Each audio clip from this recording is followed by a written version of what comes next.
l'émission Le Thermomètre de la RDC, émission au cours de laquelle nous allons décortiquer deux sujets d'actualité, à savoir l'UDPS qui compte se donner de nouveaux atouts pour sa survie. Et nous parlerons pour terminer des passeports diplomatiques en RDC, chasse aux sorcières, règlement de compte ou état de droit. Pour en parler, nous avons trois invités sur ce plateau. Nous avons M. Félix Mbaye, qui est secrétaire général à l'Institut africain de formation en droits humains à Genève, en Suisse. M. Karl Koussa, qui est analyste politique. Et M. Walter Boula, qui est chercheur en philosophie politique. Bonjour, messieurs. Bonjour. Bonjour, madame. Donc, je dis en titre, l'UDPS, qui est le parti au pouvoir, a fêté ce samedi 15 février ses 38 ans d'existence au Stade des Martyrs, une grande manifestation au cours de laquelle Jean-Marc Aboun, président ad interim du parti, a dans son adresse promis un combat corps à corps pour lutter contre les formes que peuvent prendre le système qu'elle a toujours combattu. Alors, M. Karl, comment s'y prendre quand on sait que le mal est profond? Oui, madame, écoutez, le mal est très profond dans ce pays, surtout lorsque on se rend compte tout de suite que dans le cadre de l'agencement du système actuel, par rapport à la coalition, des fissures se présentent ici et là. On pense qu'il faudrait ici plutôt réajuster le tir dans le sens profond de cette coalition, parce qu'il n'y a pas d'alternative. L'opinion doit tout de suite comprendre que par rapport à la réussite politique de la vision de chef de l'État pendant ce mandat, la seule solution pour ce pays, c'est de rester dans cette coalition, parce que c'est la manière la plus sûre de gérer ce pays pendant ces 5 ans. Mais pour y rester, pour y demeurer, les deux tendances doivent mettre de côté leur ego et essayer de voir comment se mettre autour d'une table. Je ne cesserai d'insister par rapport à cela, se mettre autour d'une table et trouver des compromis, trouver des voies et moyens pour essayer de sortir de cette crise. Aller dans le sens d'un acharnement physique, combat corps à corps, comme le mentionne Jean-Marc Aboun. Jean-Marc Aboun, je pense que ce ne sera pas une bonne solution dans le cas de cette coalition. Il faudrait plutôt se mettre autour d'une table, parler et trouver des compromis et essayer de voir comment faire les choses autrement. Mais monsieur Walter, comment comprenez-vous le terme corps à corps? C'est justement curieux de la part du président de l'UDPS, M. Jean-Marc Aboun, qui semble emprunter le terme de l'autre côté, parce que quand on entend Ramazani Chadari parler de coup par coup, alors lui dit coup sur coup, hein, lui dit combat corps à corps. Bon, je me demande si les deux ne vont pas dans le même sens, mais comme disait mon co-débatteur, cela n'augure rien de bon, malheureusement, parce que du moment que tous les esprits devaient être apaisés, du moment que les gens devaient de plus en plus faire confiance en cette coalition, nous ne cessons jamais de les dire, nous lançons toujours un appel pour que les deux camps et les deux alliés se mettent vraiment ensemble et qu'ils puissent harmoniser leur vie, leur politique. Malheureusement, les incidents se multiplient ça et là. Et bon, c'est ce qui pousse Jean-Marc Aboun à emprunter de l'autre côté. Mais ça ne va rien arranger. Au contraire, il faut appeler à l'apaisement. Mais je me dis quand même qu'il ait parlé de la survie de l'UDPS. Il faut qu'on lui demande aussi, à son avis, qu'est-ce qui menace l'UDPS? Parce qu'il dit qu'il survit. C'est qu'il sent que quelque part, l'existence de l'UDPS en tant que structure, en tant que parti politique est menacée. Alors il faut qu'il nous dise, selon lui, qu'est-ce qui menacerait l'existence de l'UDPS. Monsieur Félix Mbaye, l'UDPS, c'est une maison que vous avez, on va dire, dans laquelle vous avez vécu, s'il faut employer ce terme-là. Alors dites-nous, l'UDPS d'antan, du temps de Sphinx de Limité, et l'UDPS d'aujourd'hui avec la nouvelle classe politique, comment vous trouvez cela? Il faut dire que nous sommes en présence d'un seul parti politique, mais avec deux différentes politiques à mener à l'intérieur du parti. L'UDPS, c'est un parti qui a été mis sur pied par les Congolais à l'époque. Les Congolais, il y a 13, vous vous souvenez, il y a 13 parlementaires à l'époque qui avaient pensé à écrire à Mobutu pour lui dire combien il devait revenir sur sa manière de gouverner le Congo. Et Mobutu avait mal interprété cette lettre de 13 commissaires et il les a arrêtés. Et c'est lorsqu'ils sont sortis de la prison qu'ils ont mis sur pied un parti politique qui s'appelle UDPS. Je vous rappelle qu'à cette époque, moi je venais d'être aussi chassé de l'armée, parce que vous vous souvenez qu'il y a des officiers qui étaient mis dans des enveloppes du temps de Mobutu. J'étais enveloppé aussi, mais je suis sorti de l'enveloppe. Je me suis installé comme avocat dans ce pays, je suis encore avocat jusqu'à aujourd'hui. Mais par après, j'avais compris que dans ce parti UDPS qui n'était pas encore reconnu officiellement parce que nous étions dans un système de parti unique. Et nous avons travaillé comme experts très loin, mais on a donné tout ce qu'on avait comme idée pour la constitution de ces partis politiques. C'est vers les années 90 lorsque les choses ont changé, parce que Mobutu lui-même était soutenu par ses mentors qui ont vu à un certain moment que les choses avaient changé. Et je fais allusion ici au mur de Berlin. Et depuis cette époque-là, on a dit à Mobutu, il faut changer des choses. Et le peuple congolais s'est battu contre le régime de Mobutu. De toute manière, il y a eu beaucoup de morts, il y a eu beaucoup de blessés. Pour la petite histoire, moi je dis que je suis une des victimes du régime de Mobutu parce que je reste toujours handicapé aujourd'hui. Donc quand UDPS a été mis sur place, et surtout lorsqu'il a été reconnu comme parti politique au Congo ici, souvenez-vous de ce fameux discours de Mobutu en Sélé où il a pleuré, hein, l'arme de crocodile. Alors UDPS, c'était vraiment un parti qui a été mis sur place pour obtenir le changement et instaurer le système démocratique dans ce pays. Et pour cela, il a eu des gens. L'UDPS a eu de bons dirigeants. L'UDPS a eu des gens qui, pour la petite histoire, la plupart de tous ceux qui sont venus avec Kabila Laurent, et même qui ont travaillé avec Kabila qui vient de sortir, pour la plupart, ils viennent de l'UDPS. Mais je ne crois pas qu'au jour d'aujourd'hui, le parti UDPS peut être vu de la même manière qu'il a été quand il était le parti de combat. Il faut aussi que je précise que, quelles que soient les circonstances, UDPS n'est plus un parti de combat parce que c'est un parti au pouvoir. Aujourd'hui, il doit être en mesure de mettre en exécution tout ce qu'il avait prévu à l'UDPS. Moi, j'étais un des secrétaires nationaux. Et le secrétariat national dans un parti politique, c'est comme un ministère. Il prévoit ce que le parti pourra faire si jamais il venait au pouvoir.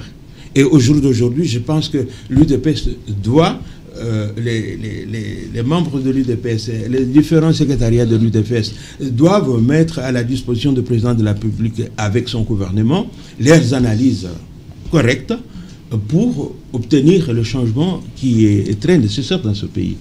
Donc, dire qu'il va faire les combats à corps, moi je ne l'ai pas suivi. Hein? C'est ce qu'il a dit pendant son je ne sais pas. adresse. Combat corps à corps, pour combattre qui? Parce que pour faire un combat corps à corps, il faut avoir un adversaire. Son adversaire, c'est qui? Moi, je ne sais pas. Mais moi, je sais que le plus grand adversaire dans ce pays, ce sont les abus qui ont été commis et qui continuent encore jusqu'au jour, par exemple, la corruption, oui. Le manque de clarté dans la justice, dans la distribution de la justice dans ce pays. Si c'est ça les ennemis contre qui il va livrer les combats corps à corps, d'accord. Mais je pense que ce n'est pas un combat entre individus. Parce que si c'est entre les individus, ça ne va pas aider les Congos à se développer. Alors en coalition, est-ce possible, surtout quand on dirige avec ceux-là même qu'on a fustigés dans le temps, est-ce que c'est difficile? C'est quoi? C'est facile, on va dire, c'est possible de lutter contre les formes que peut former le système, donc la corruption et tout ça? Madame, écoutez, je vais tout de suite intervenir, d'abord en essayant de renchérir ce que Monsieur Félix venait de dire. Je pense que l'UDPS n'a pas de choix que d'étaler sur la politique actuelle son idéologie politique préparée depuis plus de 3 décennies. Je pense que c'est important, c'est impératif. Et ce n'est qu'à travers le président de la République et sa vision que les moyens politiques d'un parti qui s'est battu pour le bien-être d'un peuple doivent maintenant s'exprimer. On ne peut pas ici, en 5 ans de mandat, chercher à entrer dans une guerre stérile pendant que le peuple aujourd'hui trime et a besoin de paix. On ne promet jamais la guerre à un peuple qui cherche à manger à midi. Je pense qu'aujourd'hui, l'UDPS, dans sa configuration actuelle, n'aide pas le président de la République à accomplir sa vision. Je ne pense pas. Parce que l'UDPS devrait en principe prêcher, par exemple, en proposant des moyens de solution politique pour sortir de cette crise. Et si aujourd'hui l'UDPS prétend entrer en guerre, attendez madame, vous avez devant vous une coalition inévitable. Et vous vous dites progressistes, socialistes. Ils se disent aussi par rapport à leur socle idéologique, progressistes socialistes. Mais pourquoi ne pas se mettre autour d'une table, ressortir les différends et voir le noyau central et travailler dessus? Je crois que c'est important que les deux parties comprennent que l'important ici dans cette coalition n'est pas de se mettre en avant par rapport au fait que nous sommes au pouvoir, par rapport au fait que nous avons la présidence et par rapport au fait que nous avons la majorité au Parlement. Ce n'est pas cela qui devrait passer avant. Ce qui devrait passer avant, c'est d'abord le peuple que l'UDPS prétend travailler pour. Vous comprenez, madame? C'était le peuple d'abord, c'était ça, on va dire. Donc le slogan même, ce slogan peuple d'abord, a fait rêver beaucoup de gens dans ce pays. Et même le slogan du parti. Oui. Le peuple d'abord continue de faire rêver. Nous tous qui sommes encore optimistes dans cette coalition, nous estimons que ce slogan ne devrait pas ici rester une rubrique, mais on devrait travailler dessus pour essayer de ressortir les solutions pour le bien-être du peuple. C'est tout ce que nous demandons à ces deux partis. Monsieur Walter Boula, les politiciens, comme vous l'avez dit tantôt, ont l'habitude d'utiliser des mots qui ne correspondent vraiment pas à la réalité. Et puis là, nous avons souvent parlé de combat de corps à corps. Des gens se demandent c'est entre individus ou c'est un choc d'idées, on ne sait pas. Alors, le président Kabound qui dit aussi, dans les jours qui viennent, l'UDPS va se donner des nouveaux atouts de sa survie. Et tout à l'heure, vous en avez parlé. Alors, vous allez répondre vous-même à cette question-là. Pourquoi survie? Est-ce que l'UDPS était un parti qui se meurt? Eh bien, quels seraient ces atouts-là que l'UDPS veut se donner? C'est justement la question que je me posais. Alors, vous me chargez d'y répondre. Malheureusement, je ne suis pas Jean-Marc Kabound. Mais je constate que l'UDPS est aujourd'hui un parti politique en difficulté. En difficulté par rapport à la coalition, donc, ou bien par rapport aux coalitions dans lesquelles l'UDPS s'est engagé. D'abord, il y a la coalition avec l'UNC, les torchons brûlent entre les deux. Apparemment, la lune des miels n'aura duré que le temps qu'il aura duré. Hein. Ça c'est pas allé au-delà. Ensuite, il y a une autre coalition en face avec les amis du FCC. Et l'UDPS se sent vraiment menacé. Dans la mesure où le programme gouvernemental tel qu'appliqué maintenant, j'ai entendu dire que ce n'est pas le gouvernement, ce n'est pas le programme que le candidat Félix Tshisekedi a défendu lors de la campagne électorale. Mais celui de l'UNC. Bon, ce n'est pas non plus celui de l'UNC. Mais c'est de Vital Kamerhe, voilà. Ce n'est pas non plus celui de l'UNC, mais il y a eu une sorte de fusion entre le programme du candidat Félix Tshisekedi ainsi que le programme des amis du FCC. Bon, ils ont fondu tout cela. C'est pourquoi, entre autres choses, ça a pris beaucoup de temps avant qu'on arrive à la formation du gouvernement. Alors, dans ce programme, je ne sais pas qu'est-ce qu'il est dit. Bon, est-ce qu'on en a fait large écho? Est-ce qu'on l'a vulgarisé? Bon, rien n'est moins sûr. Mais est-il que l'UDPS, c'est ça un peu en difficulté? Parce que les choses que l'UDPS aurait voulu faire en tant que parti politique au pouvoir, l'UDPS se trouve un peu limité parce que de l'autre en face, il y a des partenaires qui n'ont pas la même vision des choses, qui n'ont pas les mêmes priorités, qui n'ont pas les mêmes préoccupations. Et maintenant, que Jean-Marc Kabound dise cela, moi je prends ça comme de la frustration. Ça relève de la frustration. Je voudrais faire ceci, mais les amis en face ne me permettent pas de le faire. Alors on se sent frustré, et quand on est frustré, malheureusement... Et c'est là qu'on se lance dans un combat de corps à corps. Bon, l'expression combat corps à corps, je l'ai déjà rejetée. Je ne suis pas partisan de cette philosophie. On essaie de comprendre. J'apprends qu'il y a des gens qui seraient peut-être spécialistes en philosophie de guerre et tout ça. Bon. Et ils peuvent utiliser ces expressions. Hein. Ils peuvent se mettre en kimono, tout ça, pour montrer qu'ils sont prêts à rendre coup par coup, tout ça. Mais bon, que Jean-Marc Kabound emprunte cette expression, je l'ai déjà dit, je ne suis pas d'accord. Mais tout ce que je comprends, moi, c'est que c'est un cri de détresse de la part de Jean-Marc Kabound qui relève d'une frustration. Mais d'autres qualifieraient cette expression d'une fuite en avant aussi, parce que ça s'est dit. Hein. Les gens disent que bon, l'UDPS est déjà conscient de son échec. C'est ainsi qu'on est en train de tout... de rejeter sur l'autre. Oui, sur l'UNC, sur l'UFCC, etc. Voilà. Monsieur Mbaye, vous avez dit tout à l'heure que vous n'avez pas suivi ce discours-là, mais dans ce discours de Jean-Marc Abound, il dit que protéger et conserver par tous les moyens légaux la moindre parcelle de pouvoir, quoi. Alors, dites-nous, UDPS sera-t-elle prête à soutenir un autre candidat, vous pensez, pour l'élection de 2023 ? Parce qu'il était question d'un accord, celui de Nairobi, dans lequel, lorsque Vital Kamerhe a soutenu Félix Tshisekedi, en 2023, ça sera le contraire. On a parlé beaucoup d'accords. L'accord de Nairobi entre Félix Tshisekedi et Kamerhe, les accords entre Kabila et Tshisekedi. Je n'en connais aucun. Je n'ai aucune connaissance de ces accords. Oui. Donc, je ne peux pas me permettre d'analyser les accords dont je ne connais pas les contenus. Mais quand Kabound parle, j'aimerais aussi qu'on fasse cette distinction. Kabound n'est pas le chef du gouvernement. Kabound n'est pas le président de la République. Il peut parler du parti, de l'organisation du parti, de comment ils vont faire pour pouvoir aider le président de la République et qui est sorti de son parti, je comprendrais, mais Kabound ne peut pas prendre une décision à la place du président de la République. Parce qu'aujourd'hui, nous avons un seul président ici. Moi, c'est mon point de vue. Il y en a qui disent qu'il n'est pas président, Kabila tire les draps de son côté.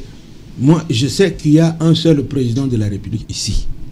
Et c'est le seul président de la République qui doit établir les priorités pour son gouvernement. Et les priorités, il y en a, s'il vous plaît. Un pays dans l'état où il a trouvé. Je ne dis pas que Félix Tshisekedi devait aller vite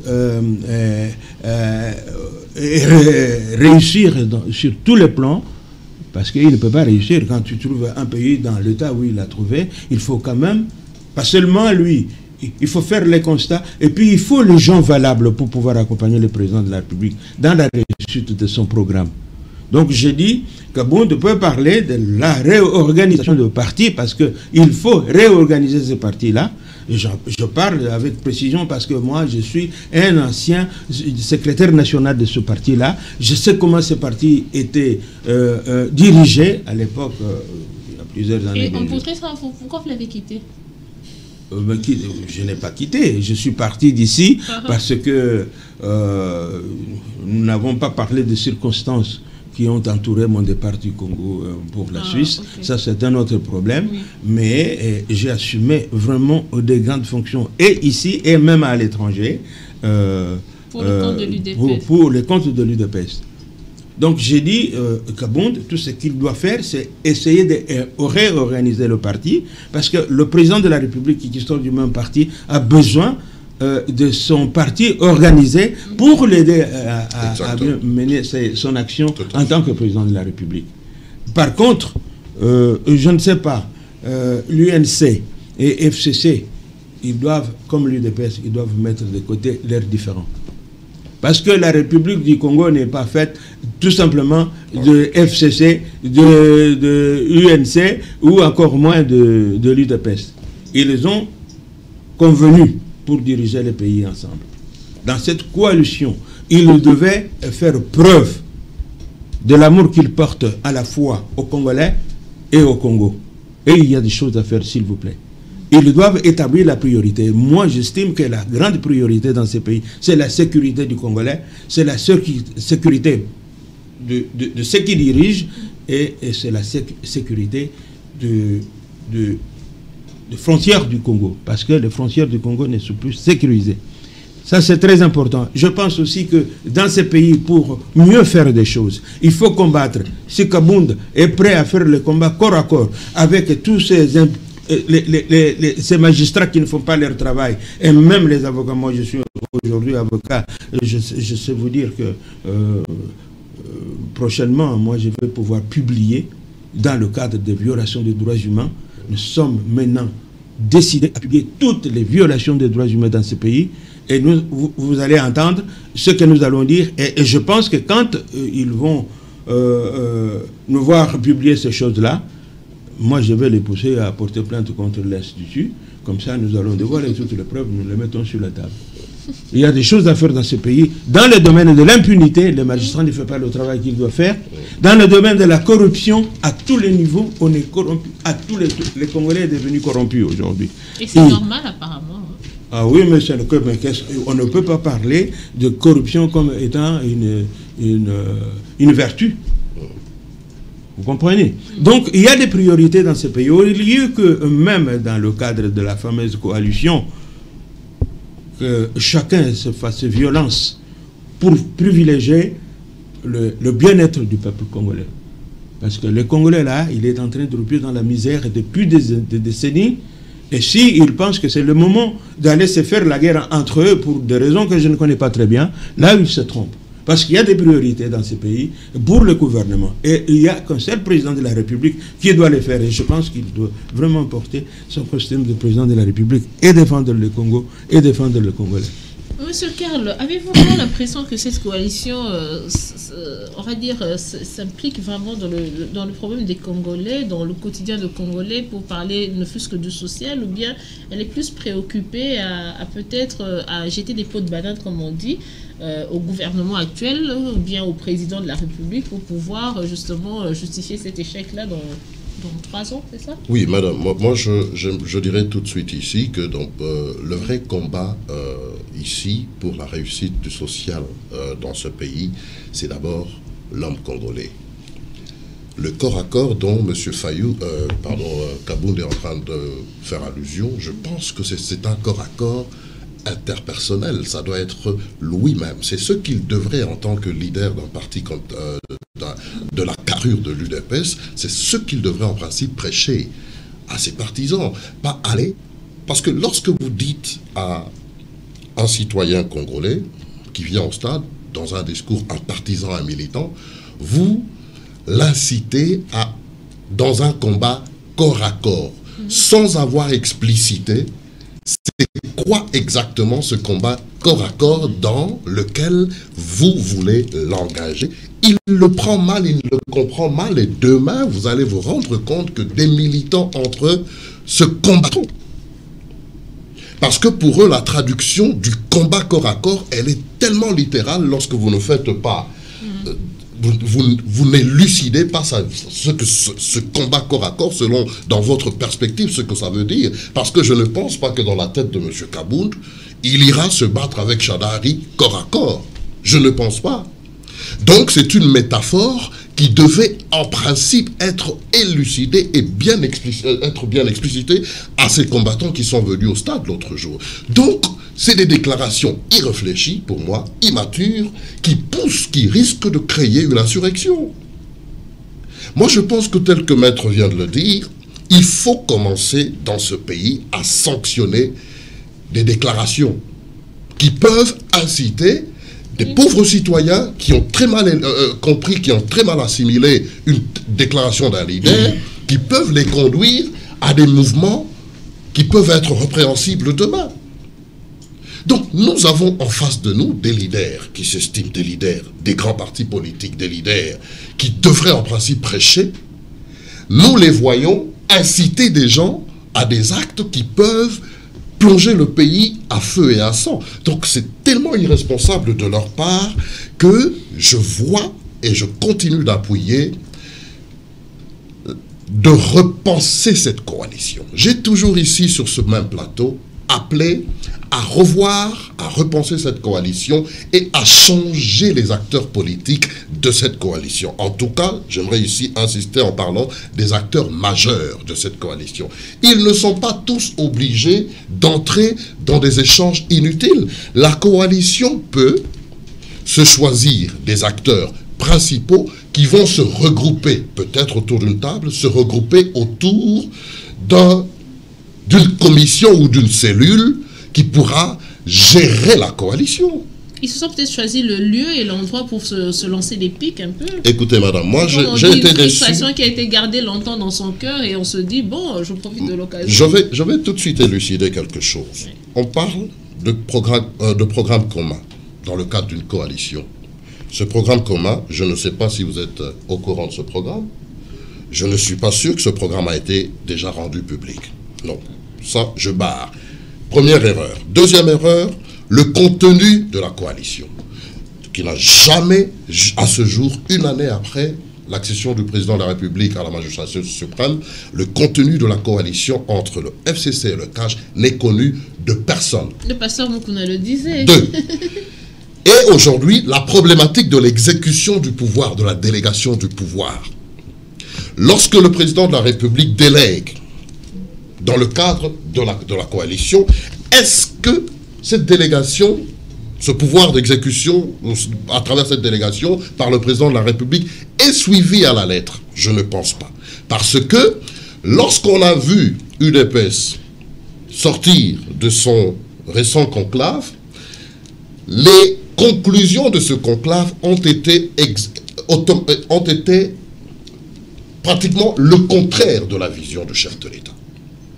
Ils disent, nous allons faire ceci, nous devons arrêter avec la coalition, nous allons nous battre ceci et cela. Et le président de la République qui sort de ce parti politique-là dit, nous devons rester dans la coalition, nous devons nous battre pour la réussite de la vision que nous avons exprimée. Or, aujourd'hui, même à travers le gouvernement, la vision du chef de l'État n'a pas encore été rendue publique. Je ne suis pas au courant de ce que le gouvernement utilise comme moyen de sa politique par l'expression de la vision du chef de l'État. On ne sait pas sur quoi le gouvernement de ce pays travaille. Or, en tant qu'administrateur, organe administrateur, je pense que le gouvernement devrait mettre sur table de manière claire sa démarche par rapport à la vision du chef de l'État, par rapport à la vision du chef de l'État, ce qui n'a jamais été fait. Donc je pense qu'il y a un très gros problème au point de l'exécution de la vision du chef de l'État. Je crois qu'il y a beaucoup à faire. Et aujourd'hui, on nous impose d'entrer dans des corps à corps. On dit ça à des militants qui ne sont pas, entre guillemets, parce que je viens insister sur la personne congolaise. Et puis c'est aussi la langue qu'on a utilisée. Exactement. Si on peut expliciter même dans une autre langue dans laquelle on a l'habitude de s'adresser aux combattants aussi, on aurait pu... Donc ici, j'aimerais chuter, madame, en disant que M. Kabound devrait, en parlant de combat corps à corps, devrait expliciter ce qu'il entend. Parce qu'en tant qu'intellectuel, on comprend qu'il voulait peut-être parler des poursuites, il voulait peut-être parler de ceci ou de cela, mais en élucidant pas ce qu'il voulait dire, les gens risquent d'entendre autre chose et ils risquent d'entrer dans des combats physiques. Et ça, exactement. On a déjà vu les fissures entre les partisans, les militants de l'UDPS, par exemple, et ceux de l'UNC, le jour où le président allait visiter les sauts de moutons, c'était, je crois, la semaine passée, il y a eu des échauffourées. Et si on doit continuer, en tant que président de parti politique ou leader politique, à tenir des propos qui risquent d'être qualifiés demain d'incendiaires, je crois qu'on a un sérieux problème de société et on risque de ne pas évoluer dans ce mandat des 5 ans du président de la République. Monsieur Walter, vous qui êtes chercheur en philosophie politique, peut-être que vous nous aiderez à répondre à cette question. Vous vous rappelez de Genève, lorsque Tshisekedi a dit qu'il devait écouter sa base? On avait vraiment l'impression que c'était la base un peu qui dirigeait le président de la République. Enfin, qui à ce temps, il n'était pas encore président, qui était candidat à la présidentielle. Mais n'avez-vous pas l'impression, avec ce que M. Karl Lukoussa vient de dire, que c'est un peu ce qui continue à être fait? Quand le président dit « moi, je ne me défais pas de cette coalition » et que le parti dit « nous, on ne veut plus de cette coalition ». Et en ce moment, ce n'est plus tellement... Le doigt n'est plus tellement pointé en face du PPRD, mais c'est plutôt vers Caméré. Bien. Je dis... Sur ce même plateau, il y a cela une dizaine de jours, que le président Félix Tshisekedi n'avait pas réussi à transformer la majorité parlementaire en une majorité présidentielle. Je crois que je m'étais expliqué là-dessus. Mais je me pose quand même cette question. Est-ce que la base de l'UDPS a déjà réfléchi correctement sur les conséquences qui découlerait d'une rupture d'abord avec l'UNC et ensuite avec le FCC? C'est une question qui mérite d'être posée. En son temps, Tshisekedi était le président du parti politique UDPS. Il a écouté sa base et je sais qu'il y allait aussi de son intérêt personnel. Bon, il y a eu un peu de tout au sortir de ce que moi j'appelle... Mais quand on dit aussi base, de quoi? Je parle de manière assez intellectuelle. La base, elle est constituée de quoi? Ce sont juste des combattants, ceux que, comme on appelle des fois les parlementaires debout et tout ça. Bien, il y a une certaine élite aussi qui réfléchit à des projets.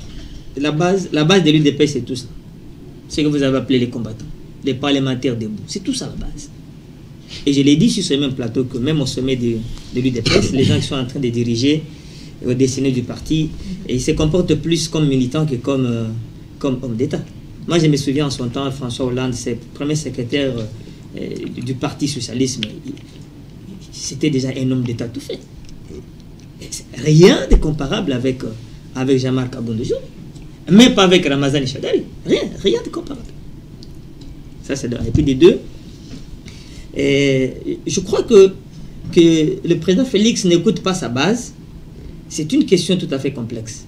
Mais je me dis, je repose ma question. Est-ce que la base de l'UDPS, quand je dis base, je vois tout ce qu'il y a comme militants, parlementaires de vous, et même les différents dirigeants, même les cadres du parti, est-ce qu'ils ont déjà réfléchi sérieusement et profondément sur les conséquences qui découleraient d'une rupture avec le FCC? Moi, je crois que si aujourd'hui il y a rupture, d'abord avec l'UNC, quelles peuvent être les éventuelles conséquences? En ce moment-là, Cash est disloqué, et donc le FCC n'a plus de partenaires à titrer en face. Et la conséquence suivante, c'est quoi? C'est la dislocation même, la rupture même de la coalition FCC-Cash. Parce que Cash était en coalition avec le FCC. Et du moment que Cash même se disloque, donc en face, le FCC n'a plus de partenaires à titrer. Et il risque d'avoir aussi débauchage. Hein? Et non, oui. J'y ai réfléchi l'autre jour. Et la première conséquence, c'est quoi? Fort logiquement, il faut que le gouvernement, alors dans ces cas, c'est une éventualité, il faudrait que le gouvernement Ilunga Kamba puisse tomber, puisse démissionner. Parce qu'il est issu de cette coalition FCC. C'est une suite logique. Et en ce moment-là, qui serait le grand perdant? Moi, je crois que c'est l'UDPS. Parce que le FCC, à lui seul, il a déjà une confortable majorité au sein du Parlement. Ils peuvent dire, bon, c'est une occasion à laquelle nous avons toujours rêvé. Maintenant, ils nous l'offrent sur un plateau. Donc, bon, effectivement, on n'a plus besoin de coalition, nous dirigeons seul. Et en ce moment-là, je crois que, je l'ai dit ici, je crois que nous sommes en face des gens qui ne comprennent pas eux-mêmes le texte fondateur de notre pays, la Constitution de la République démocratique du Congo. Moi, je me dis que le FCC ait accepté d'aller en coalition avec les Cash, c'est une preuve de bonne foi. Je ne suis pas pro-FCC, vous connaissez ma position, je l'ai déjà dit plusieurs fois sur le plateau. Mais le FCC a quand même fait preuve de bonne foi d'accepter d'aller en coalition avec le Cash. Parce que le FCC pouvait dire, donc on n'a pas besoin. Le Cash a combien de députés? Une cinquantaine à peu près. Alors, le FCC en a plus de 300. Ils ont déjà une large majorité au Parlement. Ils pouvaient se passer des 50 députés du Cash. Mais ils ont quand même accepté d'y aller. Bon, d'une façon ou d'une autre, je sais que je ne suis pas pro-FCC, mais sur ces points-là, je me dis quand même qu'ils ont fait preuve de bonne foi parce qu'ils ont voulu que nous allions dans un climat apaisé dans la direction, dans la gestion du pays. Et ensuite, si le FCC reprenait seul les choses en main, il n'y aurait aucun ministre du Cash. Et l'UDPS, contrairement à ce que l'on pense de l'autre côté-là, l'UDPS serait le grand perdant dans cette mésaventure. C'est pourquoi il faut que les cadres du parti UDPS puissent avoir le temps de l'expliquer à leur base pour dire bon, voilà les conséquences. Mais vous ne voyez pas que eux-mêmes les cadres sont déjà ils ont déjà dans leur tête cette dislocation? Oui, je commence à me dire ça aussi, mais je constate que c'est une mauvaise lecture des choses. C'est ce que monsieur Kika Abin Karoubi a voulu dire, mais la manière de le dire n'a pas été tout à fait correcte. Vous savez, dans une élection anticipée, parce que vous savez là où l'UDPS veut aller, l'UDPS reste, comment dirais-je, planqué dans sa politique, dans sa position de pousser les chefs de l'État à dissoudre l'Assemblée nationale. Mais je me dis, dans cette logique, quelles sont les garanties que l'UDPS a qu'elle gagnerait la majorité au Parlement? Vous savez, on a vu des mésaventures comme ça en France. Je prends l'exemple le cas de Jacques Chirac. Hein. Jacques Chirac, lors de son premier quinquennat, il avait comme Premier ministre Alain Juppé. Il avait une majorité à l'Assemblée nationale française. Mais on ne sait pas par quel coup de baguette magique, bon, il a dissous l'Assemblée nationale. Et lorsqu'ils sont allés aux élections législatives anticipées, ce sont les socialistes avec Lionel Jospin qui ont remporté la majorité. Et ça a amené Jacques Chirac à entrer dans une cohabitation qui n'a jamais été un exercice aisé. C'est ce que Karabine Karoubi a voulu dire. Donc, est-ce que l'UDPS comprend ça? Quelles sont les garanties que l'UDPS possède aujourd'hui qu'en allant à une élection législative anticipée, ils vont absolument avoir cette majorité? C'est la question que je posais à M. Mbaye, puisqu'il va nous aider peut-être à comprendre. Est-ce que l'UDPS comprend cela? Est-ce que l'élite, enfin, on va dire la classe dirigeante de ce parti politique comprend qu'en prônant cette dislocation de la coalition FCC-CACH, qu'il y aura des répercussions, des retombées qui ne leur seront pas favorables? Moi, je pense qu'il y a quand même beaucoup de confusions qui sont créées entre les partis politiques et le travail que doit faire le président de la République et son gouvernement. Tous ces problèmes sont nés parce que, excusez-moi, je crois que les partis politiques au Congo, ils ne sont pas partis politiques.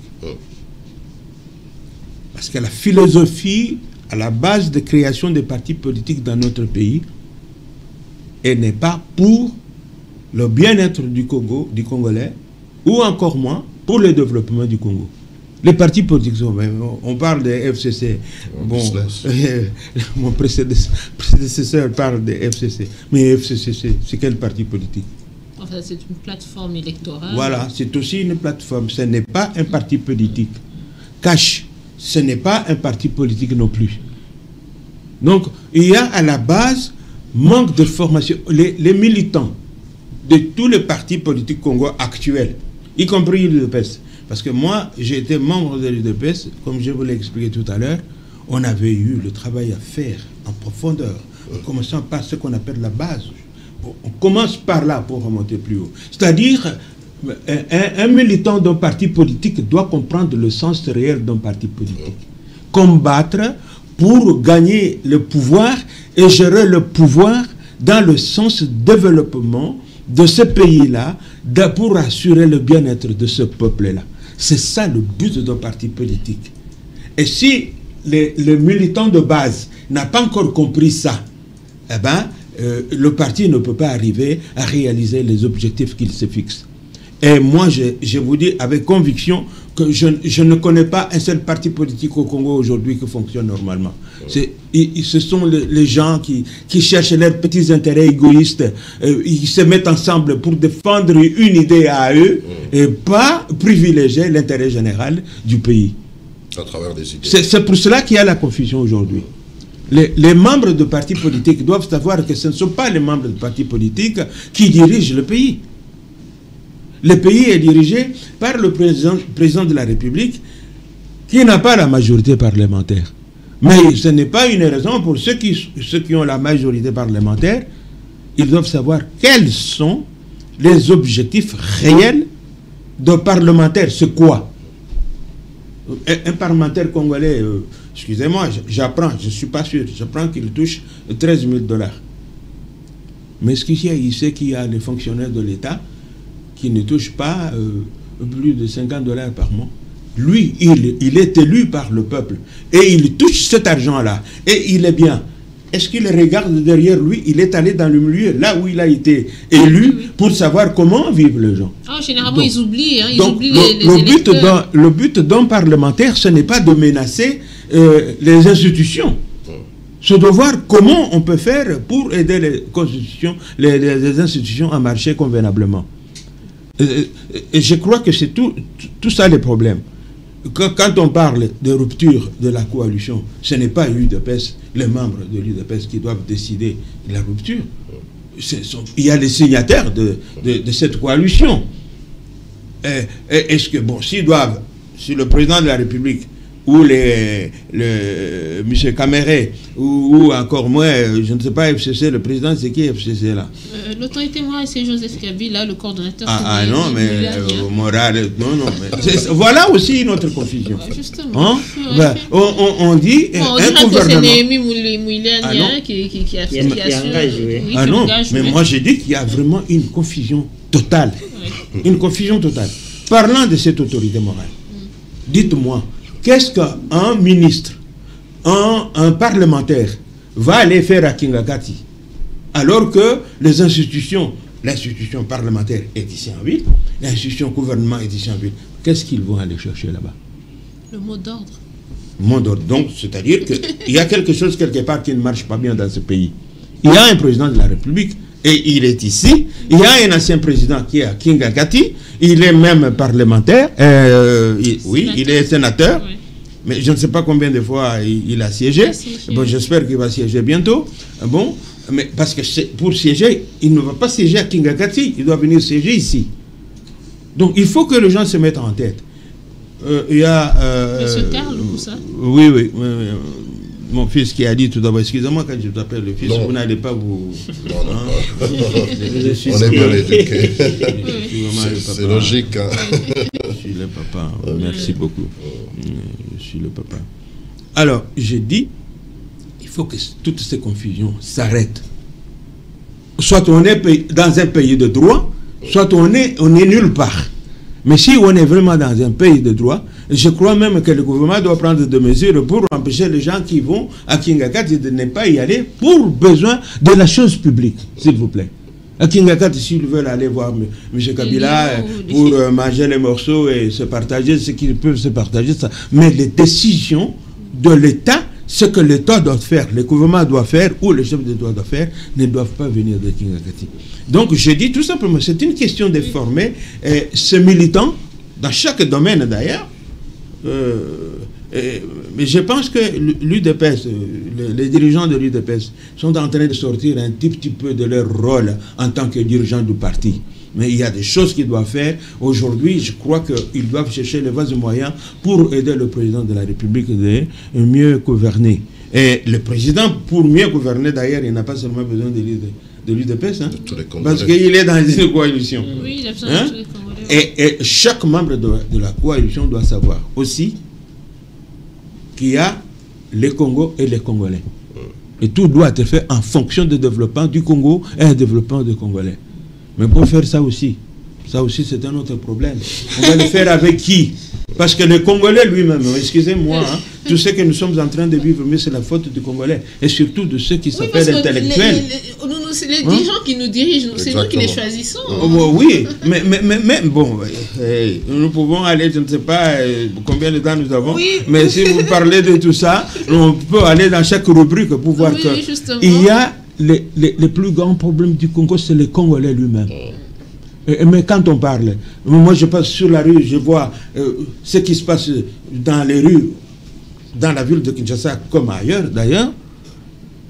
Je dis, mais avec ces gens-là qui roulent comme ça sur les routes du Congo, avec ces gens-là qui font les bruits dans le quartier, 24 heures sur 24, il y a de la musique des églises, il y a des musiques de bars, il y en a qui passent sur la rue, ils crient. Avec qui on va développer ce pays? Donc, il y a toute une éducation qu'il faut donner aux Congolais d'aujourd'hui. Parce que le Congolais d'aujourd'hui, s'il n'est pas vraiment mis dans son état de Congolais instruits et formés, nous n'avons pas d'issue. Hein. Nous n'avons pas d'issue. Vraiment. Et ça ne sera vraiment pas la faute aussi, on va dire, ni aux dirigeants, parce que ça sera notre propre faute. Alors, donc, changement de mentalité, c'était aussi un cheval de bataille de Félix Tshisekedi, mais on entend de moins en moins parler de cela.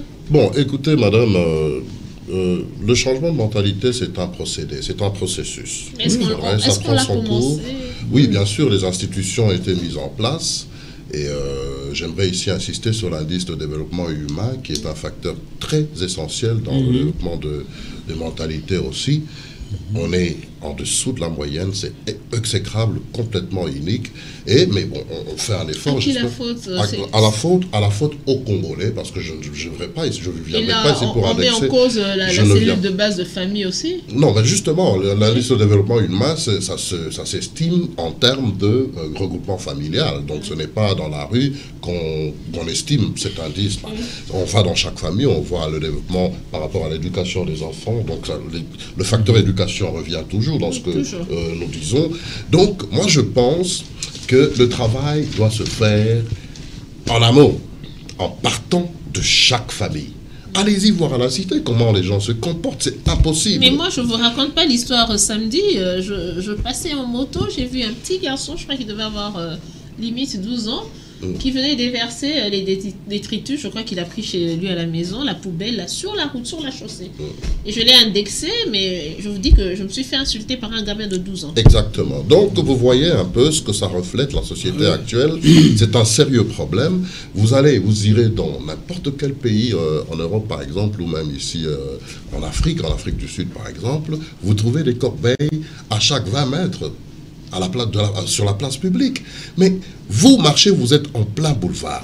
Vous cherchez une poubelle publique à 50 mètres, vous ne la trouvez pas. Et vous faites comme tout le monde, vous jetez. Vous ne la trouvez pas. Donc, vous revenez de l'étranger, vous avez un morceau de papier mouchoir. Je peux vous montrer dans ma veste, j'ai des papiers mouchoirs que j'emporte avec moi jusqu'au moment où j'arrive à la maison. C'est impossible. Donc, c'est par des petites choses comme ça que commence un développement d'une société. On ne peut pas, même si on prenait Jésus-Christ, président de la République en RDC, je vous dis, ce sera impossible de diriger ce pays. Je suis croyant, je crois en lui, mais je vous dis que Jésus va rentrer au ciel. Parce que c'est impossible. Donc, des choses qui se passent dans une société qu'on ne peut pas comprendre. Et c'est des choses qu'il faut absolument gérer. Et en commençant par, évidemment, la famille, en imposant aux familles l'éducation des enfants et en imposant aux parents qui ne sont pas éduqués d'accéder dans des centres de formation ou de ceci ou de cela. Ça peut changer aussi quelque chose. C'est pourquoi on revient par rapport à ce que nous avons proposé la fois passée sur l'éducation de nos enfants. Il faut extendre cette gratuité au point où on atteigne le plus grand nombre d'enfants. Quand on parle de 2 millions, je ne sais pas, 22 millions d'enfants qui sont revenus aux études cette année, je pense que ce n'est pas encore assez. On peut attendre on peut attendre 100 millions d'enfants. Ce sera important d'aller dans ce sens-là. Nous avons proposé un programme et nous allons travailler dessus pour ramener plus d'enfants à l'éducation. Mais s'il faudra attendre un développement ou un changement dans 5 ans, je crois que les Congolais doivent être patients. Ça ne pourra pas venir. Alors c'est bien que vous parlez du retour de Jésus-Christ, parce que M. Walter, vous l'avez entendu, Jean-Marc Abound aussi dit que l'UDPS est et restera juste au retour de Jésus-Christ à la tête de ce pays. Alors dites-moi, de vous à moi, quels sont les indicateurs sur terrain qui montrent que l'UDPS sera favorite pour les Congolais lors des élections 2023? Bon, nous sommes encore très loin. Nous ne sommes qu'en 2020. Et les années passent vite, hein. Vous vous rendez compte que bientôt on sera en mars? Nous ne sommes qu'en 2020. Oui. Vous savez, sur une scène électorale, tout peut changer. Il suffit d'un clin d'œil pour que tout bascule. Je vais vous raconter une histoire. Nous sommes en 2006. Est-ce que nous savons que Joseph Kabila avait le vent en poupe à Kinshasa ici, en 2006? C'était le chouchou de tout le monde. Oui, oui. Mais il s'est passé juste un petit incident. Réel ou imaginaire, on ne sait pas d'où cela est parti pour que la population quinoise, dans sa large majorité, tourne le dos à Joseph Kabila. Et jusqu'à ce qu'il soit parti du pouvoir, il n'avait jamais réussi à redresser cette barre. Il n'avait jamais réussi à affronter la population quinoise en face comme ça. Et c'est ce qui a cédé une passe d'or à Jean-Pierre Bemba en 2006. Donc nous sommes encore très loin de 2023 et tout peut arriver. Mais l'UDPS, jusqu'au retour de Christ, bon, ça dépend de quel Christ l'on parle aussi. Et moi je pense que l'UDPS doit d'abord chercher à balayer sa propre cour avant de regarder ailleurs. Vous savez, il y a un travail de fond qui doit être fait au sein même du parti.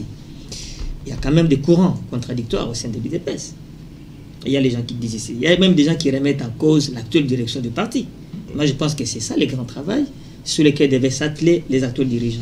Jean-Marc Kabound ainsi qu'Augustin Kabouya devaient d'abord commencer à consolider l'union sacrée au sein même de leur propre parti, assurer leur arrière-garde et pour pouvoir être en mesure d'affronter les prochaines échéances électorales. Il y a un travail de fond qu'il faut faire. Ça. Bon, peut-être qu'ils se sentent un peu auréolés aussi par les actuelles prouesses de celui qu'ils ont réussi à placer à la tête du pays, mais laissez-moi leur dire que Félix Tshisekedi n'est pas que le fruit de l'UDPS, bon, fruit de l'UDPS en tant que parti politique, mais tous ceux qui ont élu Félix Tshisekedi ne sont pas forcément de l'UDPS. Il y a les gens de toutes tendances. Il y a même aujourd'hui au sein de la Mouka, il y a même les gens du FCC. Du PPRD, oui. Pour entrer dans les noms, même les gens du PPRD qui ont voté, qui ont porté leur choix sur la personne de Félix Tshisekedi parce qu'il incarnait effectivement le changement et l'espoir de ce pays. Bon, c'est peut-être dans cette optique que les amis de l'UDPS peuvent se dire, bon, notre président travaille déjà bien, mais attention qu'ils ne tombent pas dans un statisme. Hein. Ils peuvent te dire, bon, ce qui est fait déjà bon, et on s'est satisfait de ça, on avance, mais tout peut basculer à chaque instant.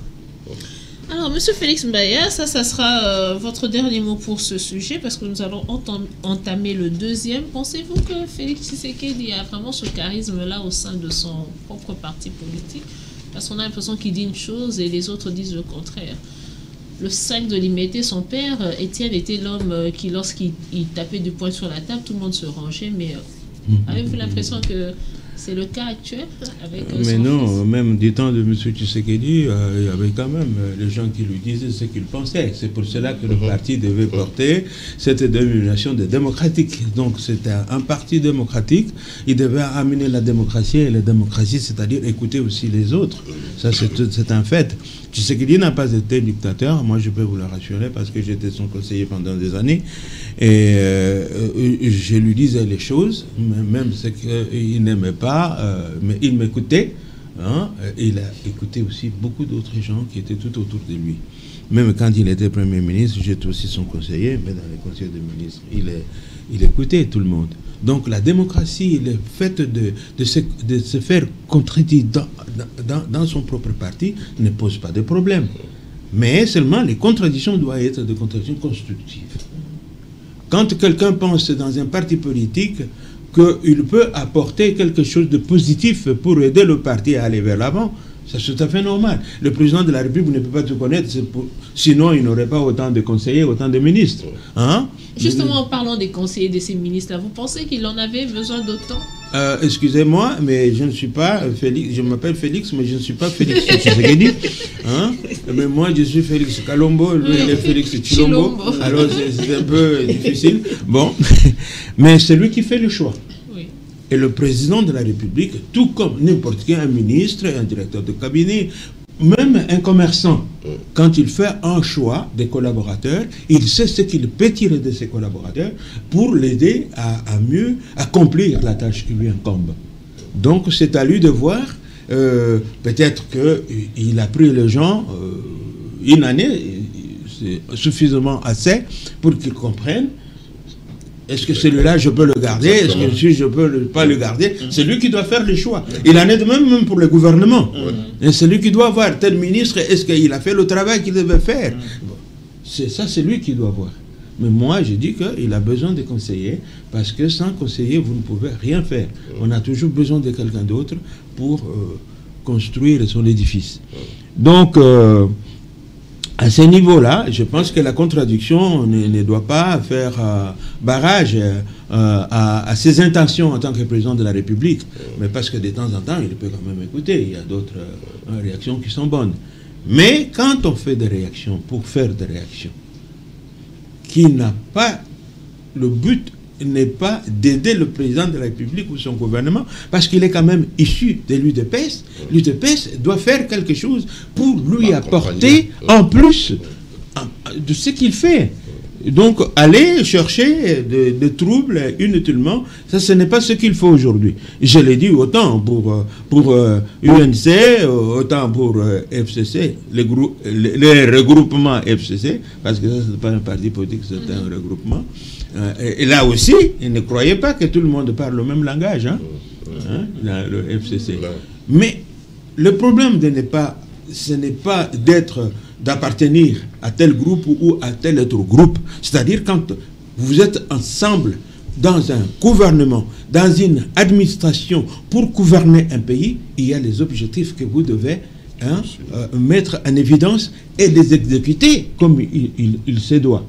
Mais maintenant, le problème c'est que entre eux, ils sont en train de se tirailler pour rien. J'apprends même que le président de la République a donné certains... Mais j'ai vu le magistrat en train de protester là, parce que depuis qu'on a signé l'ordonnance de relever leur traitement, on a envoyé au gouvernement, le gouvernement n'a pas encore exécuté.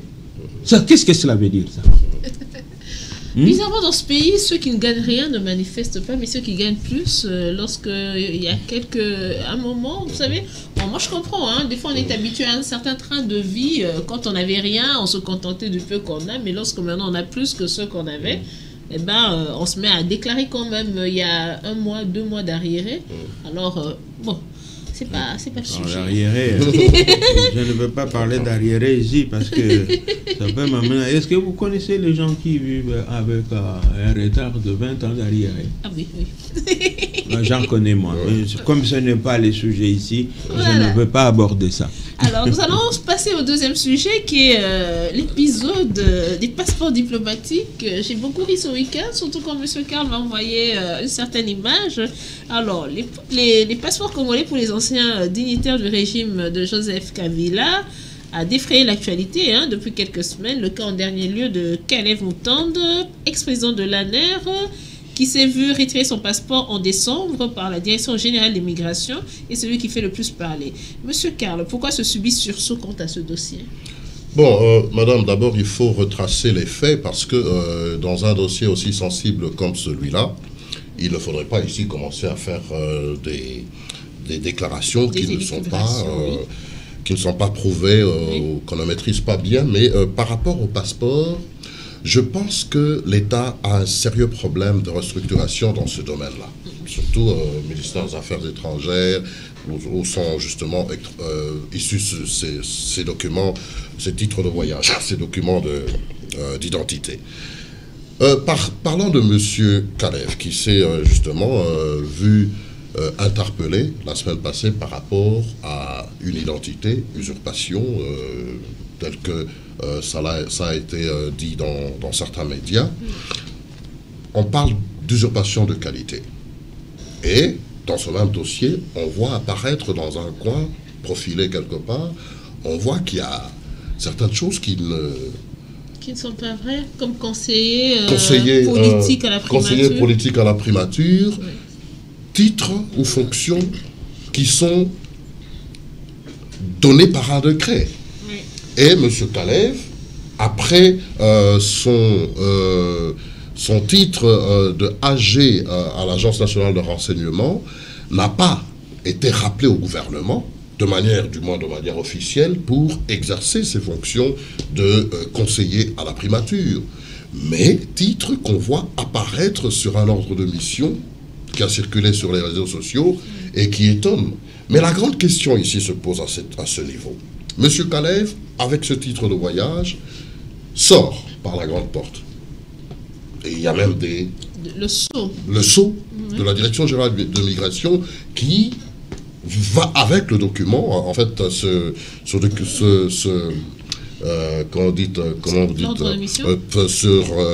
cet ordre de mission. Il part pour 4 jours et il revient. À son retour, on l'interpelle. Je crois qu'il y a déjà un sérieux problème dans la forme dans ce dossier. Parce que quelqu'un qui est sorti avec une identité qui n'est pas la sienne, mais qui revient et il est interpellé au retour. Déjà dans sa forme, beaucoup de questions sont posées et il y a beaucoup de dessous de cartes. Mais j'aimerais plutôt ici ouvrir une petite brèche par rapport à ce dossier parce que on a entendu dire dans l'opinion certaines personnes qui fustigeaient ici et là par rapport à son interpellation à l'ANER et que notamment le président, le chef de sécurité, M. François Beya, était ici cité d'une certaine manière pour entre guillemets, être intervenu dans cette interpellation-là. C'est beaucoup de questions qui se posent, et il y a même eu des gens qui ont fustigé le fait qu'il était interpellé, et que ces gens-là ont parlé au nom, par exemple, de la Direction générale de migration en disant que M. François Beya n'avait pas le droit de s'ingérer dans les affaires de la Direction générale de migration. C'est une grande question, mais nous savons qu'en tant que conseiller national, conseiller spécial du président de la République, conseiller national à la présidence de la République, M. François Beya a dans ses prérogatives le contrôle de tout service de renseignement dans ce pays, c'est connu. Et il y a des documentations qui sont prévues dans cela. Il y a un décret, je crois, 145 de 1998, à l'époque de M. Laurent Désiré Kabila, qui ici stipule les attributions du conseiller spécial du président de la République. Et il a dans ses prérogatives, en matière de sécurité, de proposer, de surveiller et de voir tous ceux qui se chargent de la sécurité nationale. Et je crois que même la Direction générale de migration est aussi concernée par ce chapeautage du conseiller spécial du président de la République. Donc, moi, je pense que c'est un faux débat. Pour ceux qui ont notamment fustigé le fait qu'il est intervenu pour essayer de voir clair dans ce dossier, je pense que c'est quand même un dossier assez sensible. Il ne faudrait pas ici. Mais par rapport à son besoin éducatif, oui, je voulais intervenir un peu pour aussi dire qu'il a dans ses prérogatives ce travail-là. Oui. Donc, il n'y a rien à dire à ce sujet. Mais entre-temps, par rapport à l'octroi de ces passeports, je crois qu'il y a un sérieux problème d'administration. Oui, on a vu, par exemple, le secrétaire général des Affaires étrangères qui a démissionné, je crois il y a 2 semaines, on se pose la question si ça n'a pas un lien dans tout ça. Et bon, au cas où il n'y en a pas, tant mieux, mais je pense quand même que M. Kalev, qui continue de porter un passeport diplomatique, c'est un sérieux problème. Et il n'est pas le seul, on en a vu plusieurs.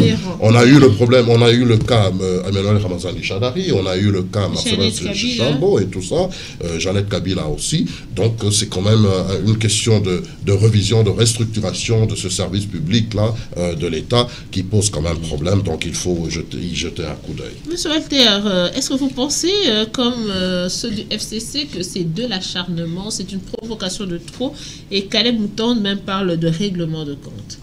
Non, je crois que c'est une mauvaise lecture que les amis du FCC parlent d'un règlement des comptes, etc. Mais il se pose quand même quelques questions par rapport à ces situations.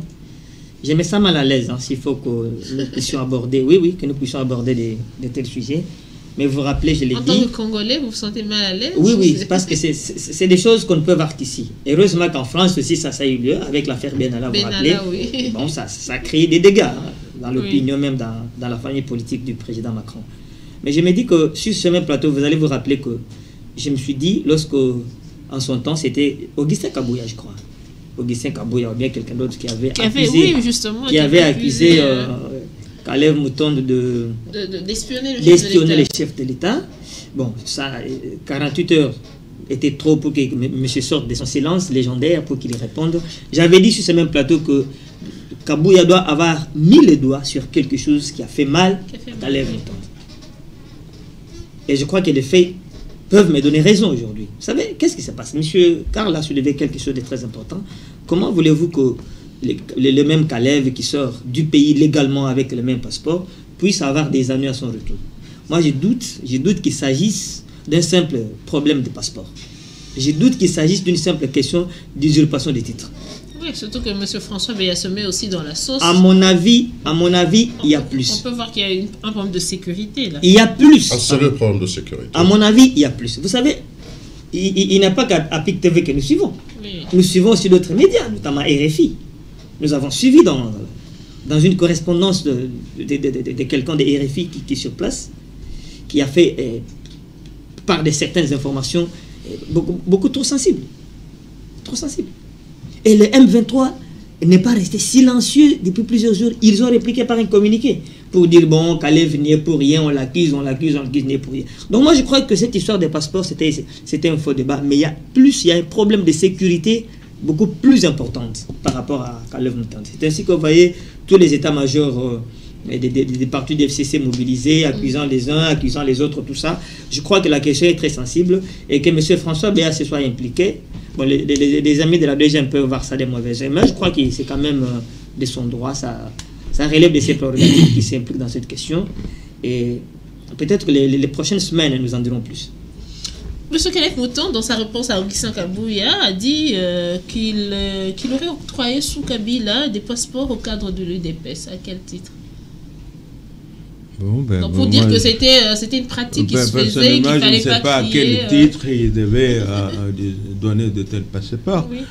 Mais c'est problème de passeport. Moi, je ne sais pas pourquoi au Congo, pour un fait minime, on en fait tout un drame. Les passeports, tout Congolais a droit à avoir un passeport. On parle de diplomatique. Non, je vais y arriver. Oui. Tout Congolais a droit à avoir son passeport s'il veut sortir du Congo. Mais il y a d'autres Congolais, à cause de fonctions qu'ils exercent, ils peuvent avoir un autre passeport. Par exemple, les passeports diplomatiques. C'est donné aux gens qui doivent sortir du Congo pour besoin de rayonnement du pays à l'étranger, là où ils vont. Ils ont des missions particulières qui intéressent le Congo. Parce que quand vous avez un passeport diplomatique, vous sortez, vous avez une mission quelconque que vous devez accomplir. Et cette mission doit aider le rayonnement du Congo. Mais quand vous n'exercez plus ces fonctions-là, mais c'est tout à fait normal, vous remettez le même passeport. Et vous allez reprendre votre passeport ordinaire. Si vous voulez sortir, vous sortez. Pourquoi un monsieur Caleb, lui, devait avoir ses passeports? Et à quel titre? Voilà, point d'interrogation. Et pas seulement qu'il a ces passeports-là, qu'il ne devait pas avoir, mais il a d'autres titres qui démontrent qu'il y a d'autres fonctions qu'il n'exerce pas. Occulte. Autrement dit, ce papier-là qu'il détenait devient un faux. Donc, il a un faux et il a utilisé un faux. Et il y a une loi ici qui punit le faux et usage de faux. Il devait être poursuivi. Ça, c'est un aspect. Un autre aspect, et ça, c'est là, si vraiment le conseiller spécial de M. le Président de la République a dû intervenir, je pense que c'est pour essayer de savoir quelles sont les missions que ce monsieur est allé faire à l'étranger. Lui qui n'avait aucune fonction qui pouvait lui permettre de... Par hasard, il est allé beaucoup plus dans les pays par où le président de la République est passé aussi. Ça, on doit le savoir. Et si Béa est intervenu uniquement dans le but de protéger Caleb, ah ben, il y a un problème. En tant que conseiller spécial du président de la République en matière de sécurité, il doit dire au président de la République, il doit lui donner tout le rapport complet de toutes les missions que ce monsieur est allé faire à l'étranger. Et ce monsieur devait être, sa place c'est en prison. Il devait être poursuivi pour faux et usage de faux. D'abord. Fraude aussi. Oui, je ne sais pas ce qu'il y a encore fraudé, mais il y a beaucoup de choses. Parce que le magistrat instructeur pourra trouver pas mal de choses. Mais pour la sortie, voyez-vous, le Congo, comme il est aujourd'hui, mais ce monsieur est sorti peut-être pas par Njili. Il pouvait se rendre à Goma et traverser par le Rwanda et voyager. Et puis il dit, bon, maintenant que je reviens, bon, je vais revenir. Il faut qu'on vérifie tout d'abord quel a été son point de sortie. Il est sorti par où? Si c'était ici en Djili, on demandera qui l'avait contrôlé au départ. Ben justement, toute cette filière-là. Ben oui, il faut qu'on découvre tout ça. On doit savoir par quelle porte il était sorti. Et, parce que si quelqu'un l'a fait sortir comme ça, il y en a de son calibre qui ont été empêchés de sortir, non? Oui, donc je crois qu'il n'est pas sorti par ici. Sinon, on l'aurait... Mais le document déjà qui atteste son ordre de mission est signé par quelqu'un. Un directeur justement, du cabinet. M. François Kabouya et tout ça. Donc c'est une filiale, c'est une chaîne qu'il faudra bien vérifier et essayer de ressortir les éléments. Oui, parce que si on n'arrive pas à décider ces points-là de ces messieurs, On ne sait pas ce qui pourrait arriver. Hein. L'interpellation de M. François Bayard était tout à fait justifiée. Ah oui. Cela part de ses prérogatives en tant que chef de la sécurité nationale. Il doit savoir, comme Maître a dit, il doit savoir ce qui s'est passé dans cette Parce qu'il doit en faire le rapport à son chef. Exactement. Bien sûr. Exactement. Et lorsque, comme vous avez parlé tout à l'heure, c'est monsieur K, vous avez dit M. Kabou Yakalala, directeur du cabinet du Premier ministre Ilou Kamba, est celui qui a émis cet ordre de mission. Oui, c'est signé parce que nous avons vu des lettres qui bizarrement, alors que nous sommes, on va dire, dans un processus de lutte contre la corruption et ce qui va même nous attirer les bénéfices du FMI et autres, là, ils voyagent aux frais du trésor public. Alors, que dire de cela? Et ça, c'est encore un autre problème parce que lorsqu'on va en mission de service du gouvernement, oui. On est subventionné, on est payé, on est supporté par le gouvernement. Mais on se demande, c'est là maintenant que la grande question fâche. Ouais. Pourquoi donner d'abord ce titre de conseiller qui n'existe pas? Moi, je considère cela comme étant un conseiller occulte, que le Premier ministre lui-même ne reconnaît pas, parce que, selon des sources sûres, moi je parle ici au conditionnel, que la lettre est authentique et a été vérifiée et véridique, issue du bureau du cabinet, du directeur du cabinet. Mais si c'était faux, alors ça veut dire qu'il y avait d'autres raisons. Implication première du directeur du cabinet qui a issu ce document. Deuxièmement, la filière par où il est passé, il est sorti où? Il faut voir, vérifier, poser des questions dans le cadre de ces échanges-là, de cette investigation-là, connaître le but réel de ce voyage. Mais lorsque vous impliquez le directeur du cabinet, pourquoi ne pas impliquer lui-même la lettre? Moi, je n'implique pas. Je ne suis pas un juge pour impliquer. Je ne suis pas juge pour impliquer le directeur du cabinet, mais la lettre qui circule, qu'on certifie être authentique, dit que c'est le directeur du cabinet qui a issu cet ordre de mission. Cette lettre a été signée par lui. Donc, je reprends ici en disant au conditionnel que si cette lettre s'avère être vérifiée et authentique, donc on a un sérieux problème dans ce pays d'administration. Si le directeur du cabinet du Premier ministre serait interpellé à travers cette lettre, on se demande c'est à quel niveau il y a cette connivence entre lui et M. Kalev. Et là, c'est des questions sensibles. Est-ce que le directeur de cabinet de M. le Premier ministre a le droit de signer les ordres de mission? Une autre question. Une autre question, une autre grande question qui fâche. Donc, je pense que c'est un dossier assez sensible, qu'il ne faudrait pas ici discuter en affirmant. On reste conditionnel. Non, on reste conditionnel.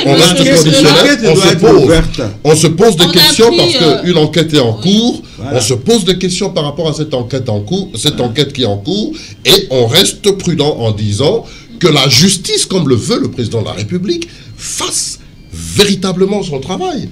Parce que c'est un dossier qui, si avéré vrai, peut ressortir beaucoup d'autres choses, notamment aux trahisons et consorts, parce que, selon certaines sources, il serait allé dans des pays où le président est passé, et ça craint. Donc, c'est des choses qu'il faut voir, qui impliquent vraiment la sécurité nationale. Nous savons, enfin, comme j'ai dit ce week-end, moi j'ai beaucoup ri, par rapport à beaucoup de choses. J'ai appris qu'il y avait des nouvelles fonctions en RDC, comme ambassadeur de la paix. Nous savons que c'était un titre honorifique. On apprend que ce sont des fonctions maintenant et qui sont écrites dans des passeports diplomatiques, et on a vu certains communicateurs du PPRD, on va dire, à l'époque, du PPRD, oui, justement, qui en détiennent. Alors, dites-moi, pensez-vous que le gouvernement, comme M.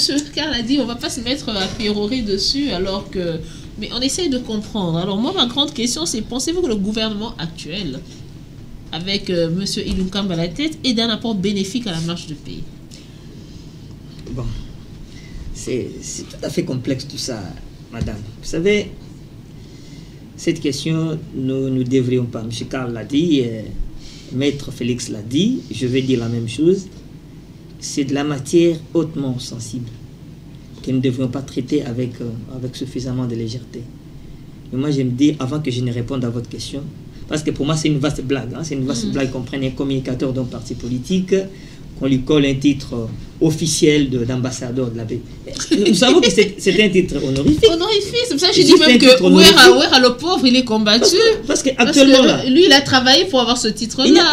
Il n'y a aucun texte légal qui mentionne, entre autres fonctions qu'un citoyen d'un pays peut occuper sur l'échiquier national de manière officielle, des titres d'ambassadeur de la paix. Ça n'existe nulle part. S'il y a des juristes qui ont l'habitude d'éplucher beaucoup de textes réglementaires, qu'on nous en apporte une preuve. Mais jusqu'à preuve du contraire, moi je crois que ça c'est une escroquerie à vaste échelle. Par rapport à M. Ilunga Ilunkamba, c'est quelqu'un pour qui j'ai suffisamment beaucoup de respect au regard des fonctions qu'il occupe, mais je n'ai pas tout à fait confiance en lui. Parce que j'ai déjà vu qu'une ou deux fois il s'est illustré par des comportements qui frisent, permettez-moi l'expression, qui frisent un peu la légèreté. Un peu comme dans l'affaire Atouma Toubonne. Par exemple, je l'ai dit sur ce même plateau. Oui. Bon, c'est ça. Et je me dis, si nous avons une assemblée nationale sérieuse, comme a dit Maître Félix, qui soit composée de députés qui savent qu'ils travaillent pour le bien-être du peuple, pour la cause nationale, pour l'avancement du pays, M. Ilunga Ilunkamba devra être interpellé au niveau du Parlement pour qu'il puisse donner à l'opinion nationale, représentée par les parlementaires bien sûr, des éclaircissements nets et clairs par rapport à cette question. Est-ce que M. Kalev Moutonde est effectivement son conseiller politique? Il a été nommé à quel moment? Sur base de quel texte réglementaire? Parce que jusqu'à preuve du contraire, il n'y a aucune nomination officielle. Décret. Un décret signé par le Premier ministre. Le plus, c'est aux frais du gouvernement. Aux frais du gouvernement. Alors, je reviens. Et le décaissement d'ailleurs, pour financer je reviens à ce que je disais. Les affaires des passeports. Suivant quelle procédure? Les affaires des passeports, je me dis que c'est parce que tout commence à tourner autour de là. C'est comme si on avait affaire à une vaste escroquerie. Vous savez, qu'est-ce que le ministère des Affaires étrangères devait faire? Logiquement, après que tous ces messieurs ne soient plus en fonction, le ministre devait inspecter. C'est pas inspecter, mais recenser, voilà le terme. Il devait recenser tous les détenteurs des passeports diplomatiques, mais qui ne sont plus en fonction, commencer par retirer ces documents. Mais est-ce que le ministre l'a fait? Non, il ne l'a pas fait. Et maintenant, nous assistons à cette vaste blague. Non, mais j'aimerais ici intervenir. À ces concerts de légèreté. On ne comprend plus rien. Alors je me dis que, pour l'une de rares fois, en attendant même qu'on arrive auprès du juge, parce que cette affaire peut être suivie à plusieurs niveaux, sur le plan politique et sur le plan judiciaire. Exactement. Et même à trois niveaux, sur le plan sécuritaire aussi. François Beya peut s'occuper de l'aspect tout à fait sécuritaire, ainsi que les services attitrés, notamment l'ANER et les autres. Le Parlement s'occupe de la question purement politique par rapport à cette nomination qui aurait échappé à tout le monde, et si nomination il y a. Et enfin, les magistrats peuvent suivre le dossier. Le magistrat s'occupe de cette affaire sur le plan judiciaire.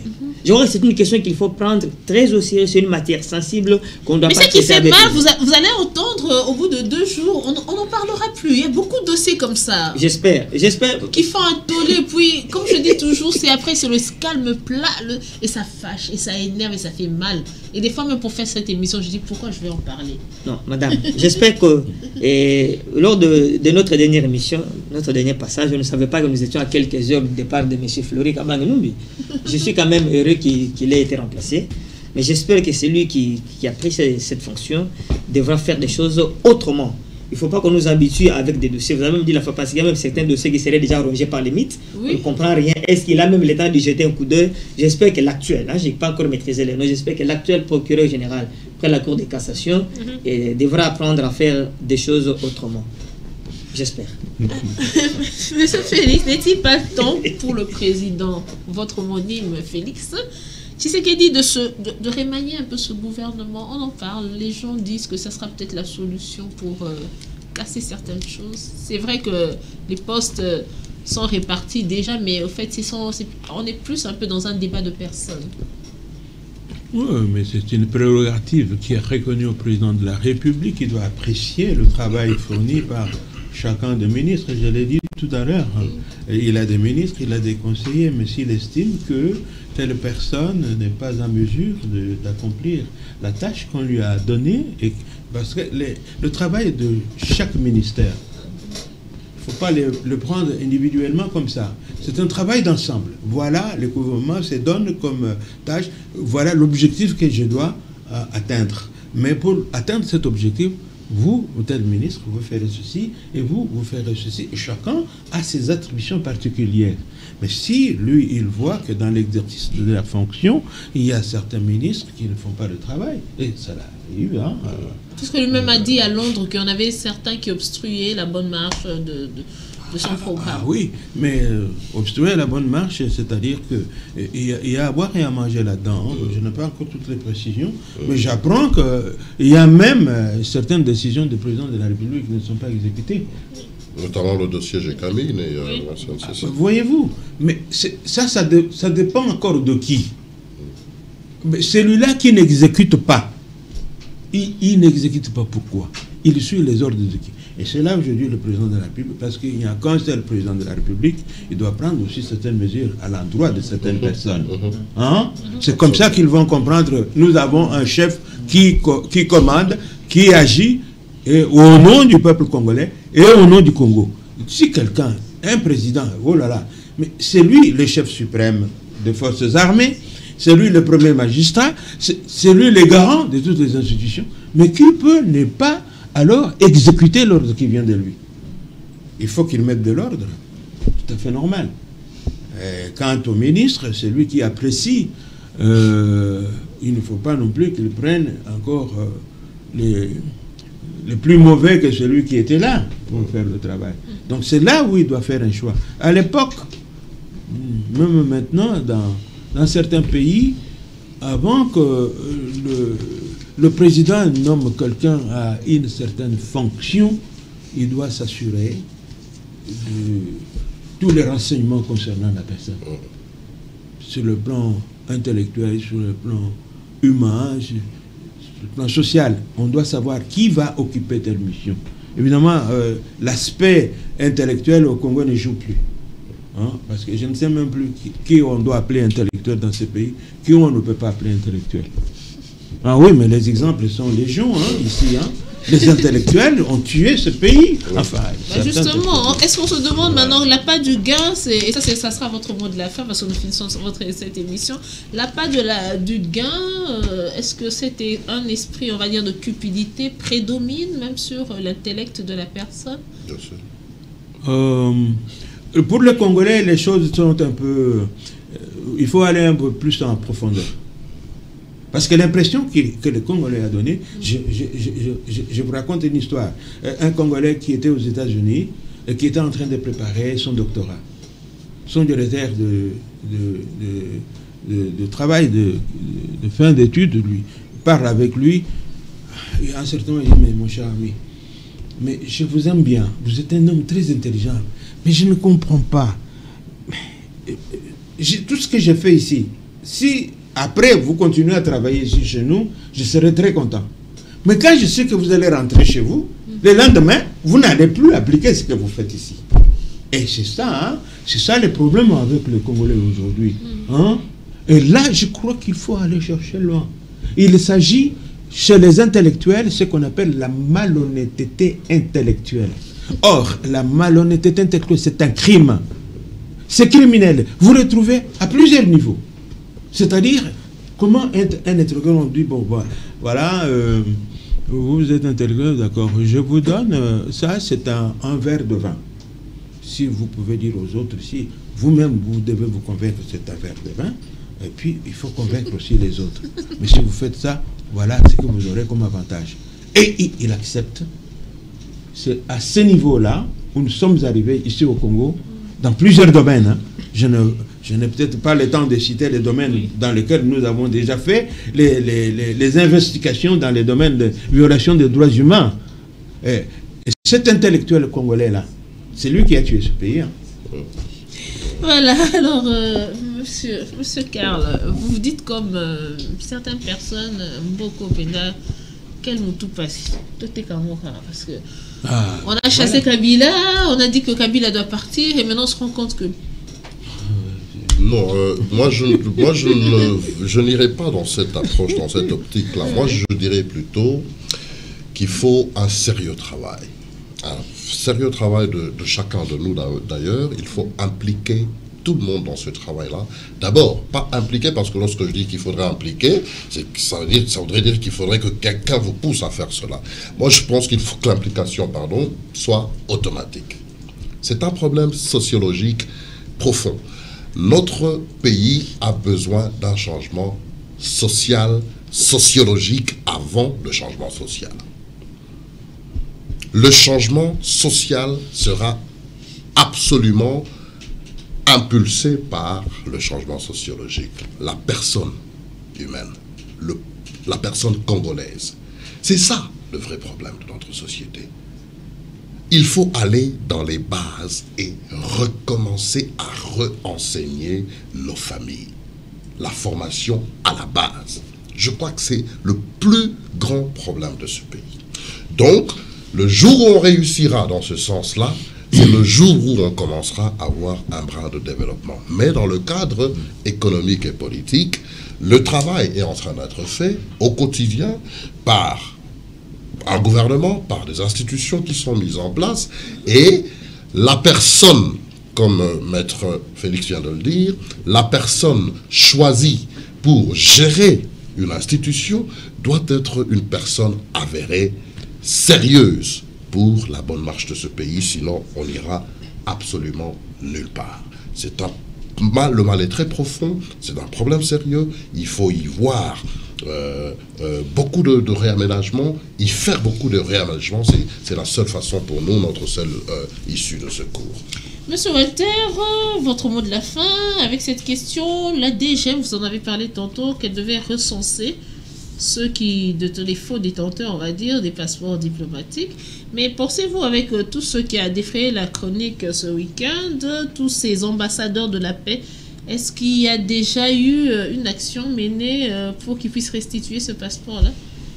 Bon, je ne sais pas. Vous et moi, nous ne savons pas qu'une action ait déjà été menée. Mais ça doit être fait.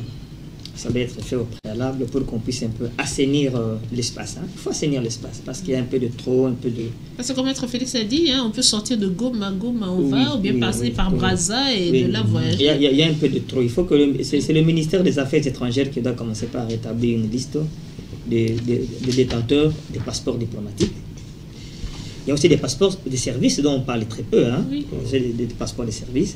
Mais il faut qu'au niveau du cabinet du ministre des Affaires étrangères, que ce travail soit fait au préalable, afin de permettre à la DGM de suivre très bien le cas, pour savoir qui est habilité à détenir telle catégorie de passeport, qui ne l'est pas habilité. Bon, pour finir, je veux rebondir sur ce que Papa Félix disait, tout à l'heure, en parlant des intellectuels. Monsieur Karl a dit la même chose, et je crois que je vais lancer un appel solennel à ce que nous appelons des intellectuels. Malheureusement, dans ces pays, notre université a produit plus de diplômés que d'intellectuels. Mais un intellectuel, c'est quelqu'un qui a déjà façonné son intelligence sur des valeurs scientifiques, c'est vrai, mais aussi et surtout sur une éthique imprimée sur la probité morale. Alors, est-ce que des gens pareils, nous en avons encore au Congo? Il y en a, mais ils sont très peu. Alors, je lance un appel à ces gens-là. Même s'ils ont basculé de l'autre côté pour raison des gains sordides, comme dit la Bible. Mais quand nous revenions à la bonne raison, que nous revenons sur les rails, que nous puissions mettre notre intelligence au service du développement, de l'avancement de ces pays. Et je crois que de nous, intellectuels, parce que nous les sommes, de nous sortira effectivement une autre classe de dirigeants qui devra savoir aborder les choses avec beaucoup d'abnégation, mais avec beaucoup d'engagement, avec beaucoup de détermination, pour qu'un de ces pays puisse sortir du bourbier et qu'il puisse être propulsé au niveau des pays émergents. Voilà ce qui peut être des mots de la fin. Eh bien voilà, donc j'avais un peu de tristesse, il faut vous le dire, en faisant cette émission. Je l'ai même confié à monsieur Karl, qui était le premier invité, pour vous dire que on écrit des questions, on fait une émission, mais comme je vous ai dit tout à l'heure, on a l'impression qu'il n'y a rien qui change et ça déstabilise un peu. Des fois, on se dit, on parle pour rien. On fait juste son job, peut-être pour avoir son salaire à la fin du mois. On n'a jamais parlé pour rien. Mais madame, parlant de tristesse, j'aimerais ici juste épingler, juste une petite parenthèse en passant. C'est vraiment très triste. Hier, il y a eu un accident qui a vu 40 personnes La CAJ veut que le ministre des Transports démissionne. Et évidemment, parce que ça, c'est vraiment la grande solution. Aujourd'hui, je crois d'ailleurs, s'il est sincère avec lui-même, il doit démissionner aujourd'hui parce qu'on a des véhicules qui circulent dans cette ville qui sont vraiment impossibles. On n'arrive pas à comprendre. Vous voyez un véhicule devant vous, mercredi, qui n'a ni clignotant, ni ceci. Elle est devant vous, il est devant vous, ce véhicule, vous demandez, il va à gauche, vous ne savez rien, et on les voit circuler. Donc, nos condoléances à toutes ces familles qui ont perdu des leurs, et nous compatissons avec eux, mais il faudrait que le gouvernement y jette un sérieux coup d'œil. Voilà, mesdames et messieurs, cette émission est finie. Merci de l'avoir suivi. Merci à la grande équipe technique qui nous a accompagnés pendant cette 1h30. Nous pensons à Géraldine Goma, Fiston Mawete, Glody Maemba, Baker Bay, Soft Rachidi. Ils sont très nombreux, Dino. Et nous voyons aussi Pichou Kabasele. Merci à vous de l'avoir suivi. Vous suivrez cette émission en rediffusion à 15h juste. Et je vous dis, restez branchés sur les programmes d'Epic Télévision pour suivre le journal juste après. Au revoir. Au revoir, madame. Au revoir.